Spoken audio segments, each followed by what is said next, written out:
Guys, welcome back to my channel London dreams. कैसे हो आप सब? अभी न्यू ईयर स्टार्ट हुआ है। पहले तो सबको मेरी तरफ से न्यू ईयर की बहुत सारी शुभकामनाएं। और जो लोग अभी यूके आने वाले अपना वीज़ा वेट कर रहे हैं, जिनका लग चुका है, जो आ चुके, उन सबको सबसे पहले तो congratulations and all the best. नया साल नई उम्मीद के साथ आपकी लाइफ में भी काफ़ी सारी खुशियाँ और ढेर सारी रोशनी लेके आए।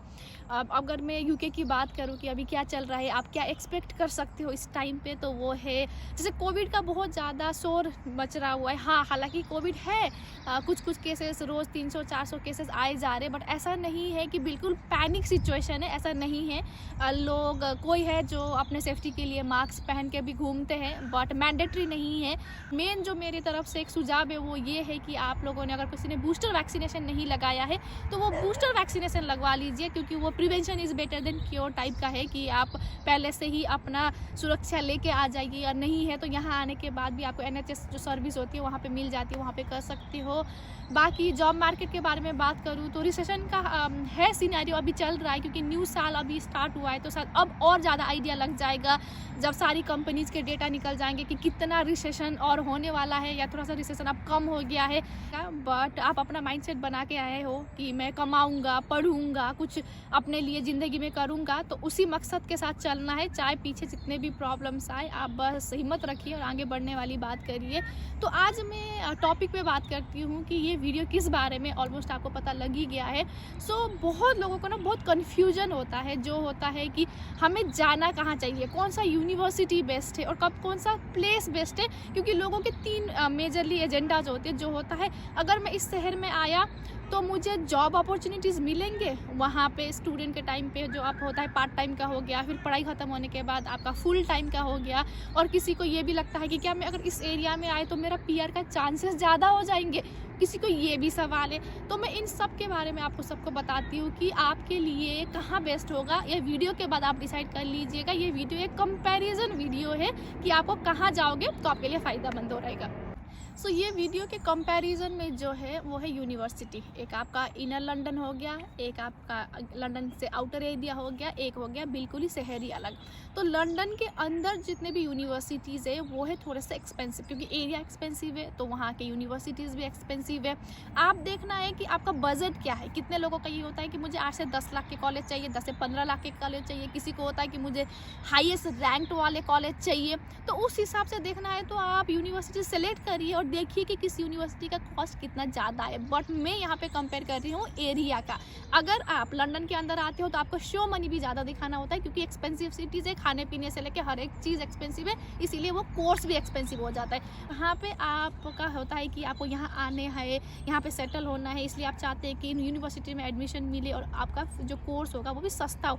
तो आप हमेशा बाहर के ही यूनिवर्सिटी चूज़ करें, जैसे मैनचेस्टर हो गया, लीड्स हो गए, लिवरपूल हो गए, शेफील्ड हो गए। और यहाँ पे भी एक दूसरा ऑप्शन क्या है पता है, मैनचेस्टर भी, जैसे यूनिवर्सिटी ऑफ मैनचेस्टर हो गए या दूसरे यूनिवर्सिटीज है मैनचेस्टर के अंदर, वो हाईली एक्सपेंसिव रिकॉग्नाइज्ड यूनिवर्सिटी, और वो बहुत ही मैनचेस्टर के सेंट्रल एरिया में। तो वहाँ पे भी फिर से आपको एक्सपेंसिव पड़ जाएगा। जितने भी कोर्स होंगे वो थोड़े से और ज़्यादा रेट का फ़र्क पड़ जाएगा। बट अगर आप मैनचेस्टर में भी जो आउटर एरिया होता है मैनचेस्टर का, जहाँ पे यहाँ पे सैलफोर्ड है, यहाँ पे दूसरे वेल्स एरिया है, चेस्टर है, उन एरिया में आप देखोगे तो वहाँ का रेंज जो है आपका 9-10 लाख का अगर आपका बजट होगा किसी भी कोर्स का मास्टर लेवल का, तो वो आपको वहाँ पे मिल जाएंगे। तो दूसरा पॉइंट है आपके जॉब अपॉर्चुनिटीज़ कि आपको जो लंदन एरिया में है वहाँ पे आपको commercial job, part time job बहुत मिल जाएगा, क्योंकि वो वहाँ पर रेस्टोरेंट ज़्यादा है, वहाँ पर रिटेल स्टोर्स ज़्यादा है। तो जो जॉब आपको लगेगा कि क्या जॉब हमें वहाँ पर ज़्यादा मिल सकता है, तो आपको रेस्टोरेंट जॉब मिल सकता है, क्लीनिंग की अपॉर्चुनिटीज़ हो जाएंगी, आप रिटेल में कर सकते हो। वैसे ही अगर मैं बात करूँ आउटर लंदन एरिया का, जो दूसरे शहर होंगे वहाँ पे आपको डिस्ट्रीब्यूशन की तरफ, लॉजिस्टिक की तरफ, वेयर हाउस के जॉब बहुत ज़्यादा मिल जाओगे, क्योंकि वहाँ पे बड़े बड़े वेयर हाउस एरियाज़ है, तो आपको वहाँ पे इस टाइप के जॉब मिल जाएंगे।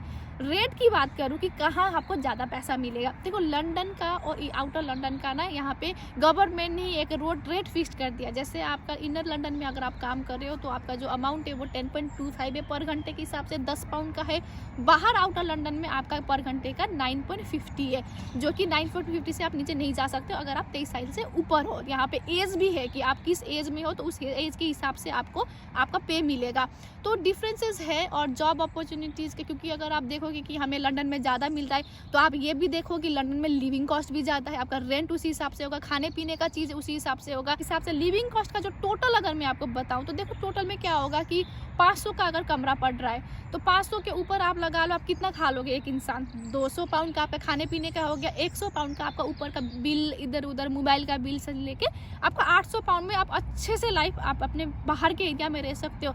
उधर अदर तरफ में अगर देखूँ लंदन की तरफ तो वहाँ पे आपको 6 साढ़े 6 का आपका रूम का रेंट ही पड़ेगा। फिर आपका ट्रांसपोर्ट कॉस्ट, क्योंकि जो जॉब है वो बिल्कुल इनर लंदन पे है, आपको अपने वर्क लोकेशन में आने के लिए डेली का ट्रांसपोर्टेशन कॉस्ट इन्वॉल्व हो जाएगा, जो कि आपका 250 पाउंड ले लो या 200 पाउंड के हिसाब से ले लो, फिर खाने पीने का ले लो और 200, मतलब 1000-1200 तो आपका जाएगा ही जाएगा। वही कंपेयर करिए, अगर आपका आउटर लंदन पे 800 है तो आपका लंदन के अंदर आप रहोगे तो 1200 तक का आपका लिविंग कॉस्ट पड़ेगा, इवन सिंगल पर्सन का। तो यहीं पे आप देखिए, और यहाँ लंदन के अंदर आपको जो काफ़ी लोगों को होता है कि क्या हम अलग भी काम कर सकते हैं, तो शायद लंदन पे आपको अलग जो आप सोच रहे हो एक्स्ट्रा काम लेने का वो शायद आपको ना मिल सके, है ना। एक मेरा प्रो टिप्स है जो मैं आपको देना चाहूँगी कि आप बोलोगे कि अलीना फिर आप ही सजेस्ट कर दो कि कौन सा एरिया बेस्ट होगा। देखो सजेशन मैं यहाँ नहीं दूँगी क्योंकि हर किसी का अपना अपना ओपिनियन होता है, किसी को सिटी वाइब्स चाहिए होता है, किसी को पैसे कमाने से मतलब होता है, तो वो डिपेंड करता है पर्सन टू पर्सन। बट मेरा टिप्स ये है कि जैसे यहाँ पे अगर आप देखोगे ना तो सबसे बड़ा मार्केट एरिया कौन सा है, सबसे ज़्यादा जॉब अपॉर्चुनिटीज़ कहाँ है, तो यहाँ पे 2 मेजर सिटीज़ है। फर्स्ट आपका लंदन, सेकेंड आपका मैनचेस्टर।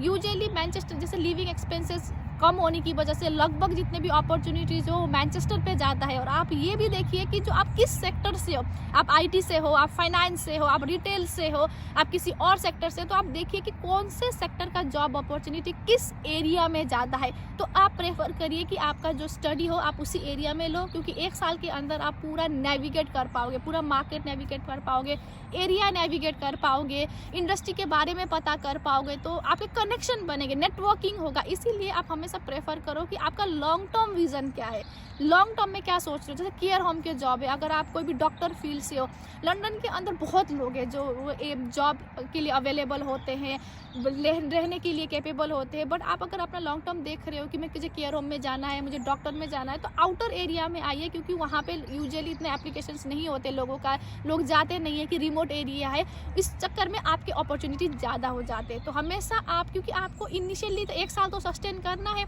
1 साल तो जैसे तैसे आपको लिविंग काटना है अपना, जब तक आप पढ़ाई कंप्लीट करोगे मास्टर्स वाले को, तो उस टाइम पे आप पार्ट टाइम जैसे तैसे करोगे, भले ही आपका सेविंग ना हो, बट जैसे आप अपना पढ़ाई खत्म करते हो एटलीस्ट आपके पास अपॉर्चुनिटीज़ रहेगा कि आप कहीं पे जा सको। लीजिएगा, मेरे हिसाब से मुझे ये लगा, बाकी डिपेंड करता है आप पे। जो मैं ये वीडियो का कंक्लूड यही करना चाहूँगी कि अपने प्रेफरेंस पे देखिए, अपना लॉन्ग टर्म गोल देखिए। सो यही था इस वीडियो में। अगर आपको कुछ भी जानना हो तो इस वीडियो के कमेंट सेक्शन में पूछ लीजिएगा या फिर मुझे सोशल मीडिया पे पूछ लीजिएगा। मेरे चैनल को लाइक शेयर एंड सब्सक्राइब जरूर करिएगा। अगर आपको यूके के बारे में कुछ समझना है, जानना है, तो मुझे फॉलो जरूर करिएगा। फिर मिलते हैं न्यू टॉपिक के साथ न्यू वीडियो में, तब तक के लिए सी यू, बाय बाय।